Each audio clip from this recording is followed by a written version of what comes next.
One battle didn't just defeat a Roman army, it shattered the illusion of Roman power forever. When the dust settled, the West was no longer ruled by emperors, but by chaos, fear, and the end of an ancient world.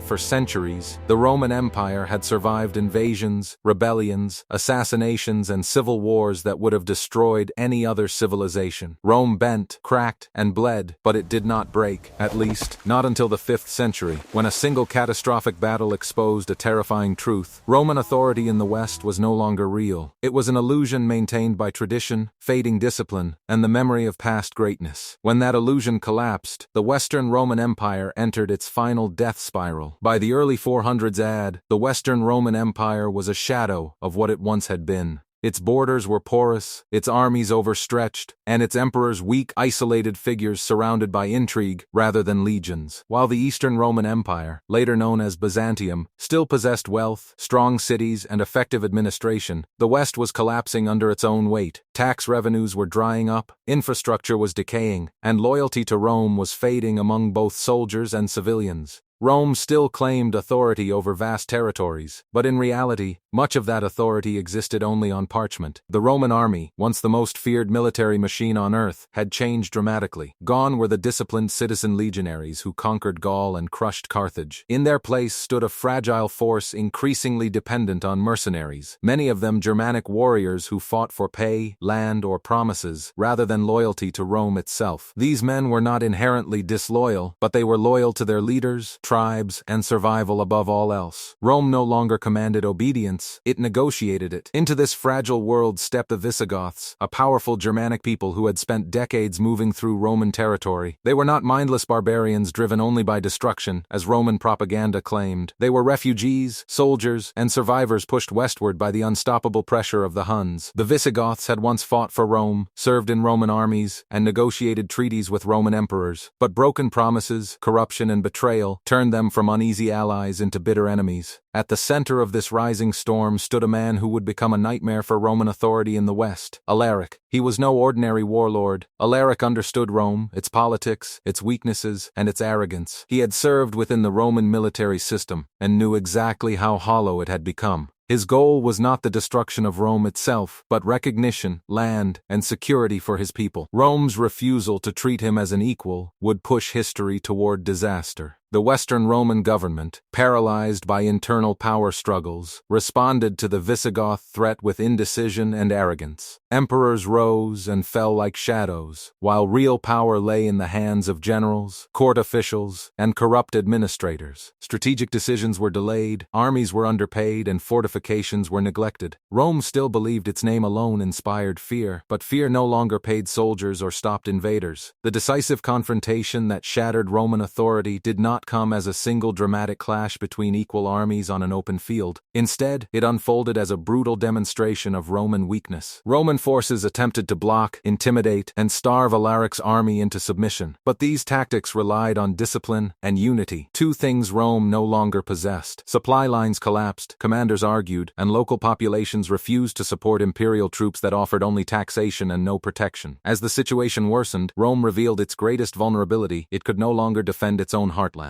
The Italian peninsula, once considered untouchable, lay exposed. Cities that had not seen an enemy in centuries suddenly faced siege, starvation, and terror. When Roman armies failed to respond effectively, something profound changed in the minds of both Romans and their enemies. The idea of Roman invincibility died. The battle, more accurately, the campaign that shattered Roman authority, was not just a military defeat. It was a psychological catastrophe. Roman soldiers deserted. Provincial elites stopped trusting imperial protection and began making deals with invading leaders. Local commanders chose survival over loyalty. For the first time in Roman history, the people of the West began to understand that Rome could no longer save them. When Alaric's forces triumphed over Roman resistance, the consequences echoed far beyond the battlefield. Rome's failure was not measured only in casualties or lost territory, but in lost legitimacy. Authority depends on belief, and belief was gone. Cities that once obeyed imperial decrees now ignored them. Governors ruled independently or surrendered to barbarian kings. Roman law still existed, but it was no longer enforced by power. The Western Roman Empire had crossed a line from which it could never return. After this shattering defeat, emperors were emperors in name only. They issued orders that were not obeyed, commanded armies that did not exist, and ruled provinces they would never see again. The imperial court became a hollow stage where titles mattered more than reality. Rome had lost control not just of land, but of history itself. What made this collapse even more devastating was its speed. To Roman observers, it felt as if the world had ended almost overnight. Roads still stood, aqueducts still flowed, and cities still existed, but the system that bound them together was broken. Trade collapsed, security vanished, and generations who had grown up under Roman peace now faced a future of uncertainty and violence. This battle marked the moment when the Western Roman Empire ceased to function as a true empire.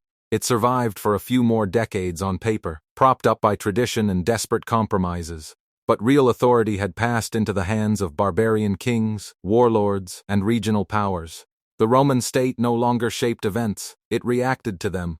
Always too late. By the time later historians tried to pinpoint when Rome fell, they struggled because there was no single dramatic ending. But this battle, this decisive humiliation, stands out as the moment when the West stopped being Roman in any meaningful sense. It shattered not just armies, but faith in the imperial system itself. From that day forward, the Western Roman Empire was living on borrowed time, waiting for the inevitable silence of its final emperor. After the battle that shattered Roman authority in the West, the empire did not collapse immediately, but it began to rot from the inside at a terrifying speed. What followed was not a sudden apocalypse, but a slow, grinding disintegration where every Roman institution failed one by one. The defeat had proven something irreversible. Rome could no longer impose its will by force. Once that truth became clear, every province, general, and rival power acted accordingly. The empire no longer controlled events, it was being dismantled by them. The Roman military, already weakened before the battle, entered a phase of irreversible decay. Recruitment collapsed as fewer Roman citizens were willing or able to serve. Farming communities had been devastated by decades of war and taxation, leaving fewer men fit for service. Those who could fight often chose to join barbarian leaders who paid better, treated them fairly, and offered land instead of empty promises. Roman commanders increasingly relied on foederati. Entire barbarian groups settled within imperial borders in exchange for military service. In theory, they fought for Rome. In reality, they fought for themselves. Discipline, once the backbone of Roman military superiority, vanished. Soldiers questioned orders, ignored imperial authority, and switched sides when it suited them. The Roman army no longer represented a unified state force. It was a patchwork of rival factions bound together only by convenience. When emergencies arose, Rome could not respond quickly or decisively. By the time imperial troops arrived, if they arrived at all, the damage was already done. Politically, the Western Empire descended into chaos. Emperors became disposable figures, elevated and removed by generals, court officials, or foreign-backed factions. Real power shifted constantly, making long-term strategy impossible. Each new ruler focused not on saving the empire, but on surviving the next conspiracy. Loyalty was no longer to Rome, but to whoever held power at the moment. This instability destroyed trust in imperial governance. Provincial elites, wealthy landowners, city councils, and local administrators lost faith in Rome's ability to protect them. For centuries, these elites had been the glue holding the empire together, collecting taxes and enforcing imperial law in exchange for security and status. Now, that bargain was broken. When Roman armies failed to defend cities, local leaders began negotiating directly with invading kings. Submission to barbarian rule often seemed safer than loyalty to a distant, powerless emperor. Economically, the consequences were catastrophic. Roman authority had depended on a complex system of taxation, trade, and redistribution. Taxes funded armies, armies secured roads, and roads enabled trade. Once military protection collapsed, trade routes became dangerous or unusable. Merchants disappeared. Coinage lost value. Barter replaced currency in many regions. Cities that had thrived for centuries began to shrink as people fled to fortified rural estates or remote villages. The psychological impact of defeat was just as destructive as the material damage. Roman identity had been built on the belief in eternal rule. Romans believed their empire was part of the natural order of the world. When that belief died, it left a void that nothing could fill. Writers of the time described a sense of mourning, confusion, and fear.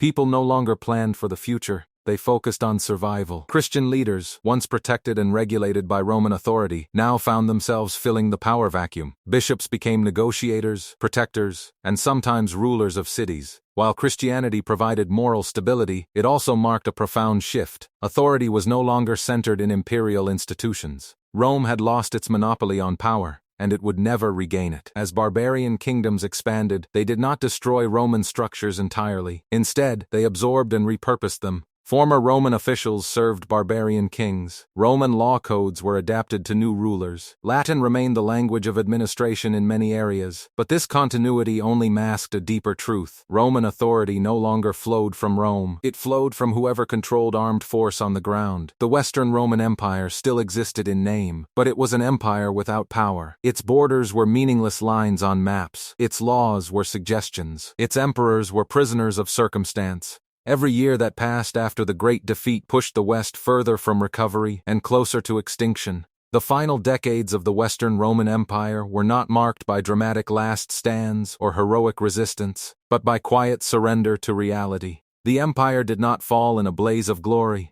It faded into irrelevance. After Roman authority was shattered, the question was no longer whether the West would collapse, but when and how completely. Barbarian kings now ruled territories that had once answered directly to Rome. The Visigoths controlled large parts of Gaul and Spain. The Vandals dominated North Africa, cutting off Rome's grain supply and crippling its economy. The Franks expanded steadily in the north. Each of these kingdoms operated independently, making treaties when convenient and ignoring imperial commands without consequence. Rome had become just another player, weak, poor, and desperate. The imperial court moved frequently, hiding behind walls and foreign protection. Emperors no longer commanded respect. They survived at the mercy of barbarian generals who held real power. One of the greatest symbols of Rome's humiliation came when emperors were installed and removed by non-Roman kings. The empire that once ruled the known world could not even choose its own ruler. The final blow came not through a great invasion, but through indifference. When the last Western Roman emperor was deposed, there was no uprising, no mass resistance, no desperate attempt to restore the throne. Power simply passed to a barbarian king who saw no need for an emperor at all. The Roman Senate sent imperial regalia eastward, acknowledging what everyone already knew: the Western Empire was finished. Yet Rome's death was not the end of civilization. It was the beginning of a new era. From the ruins of Roman authority emerged medieval Europe. Barbarian kingdoms adopted Roman law, Christianity, and administrative practices. The Roman legacy survived, but it no longer belonged to Rome. It belonged to a fragmented world shaped by local power rather than imperial unity. The battle that shattered Roman authority in the West stands as the turning point between two worlds. Before it, Rome was weakened but recognizable. After it, Rome was a memory. That single catastrophic failure revealed the truth behind the empire's crumbling fade and accelerated its collapse beyond repair. History remembers Rome not just for how it ruled, but for how it fell. And this battle, more than any other moment, exposed the fatal weakness at the heart of the Western Roman Empire. An empire that could no longer defend itself, could no longer command obedience. When authority dies, empires follow.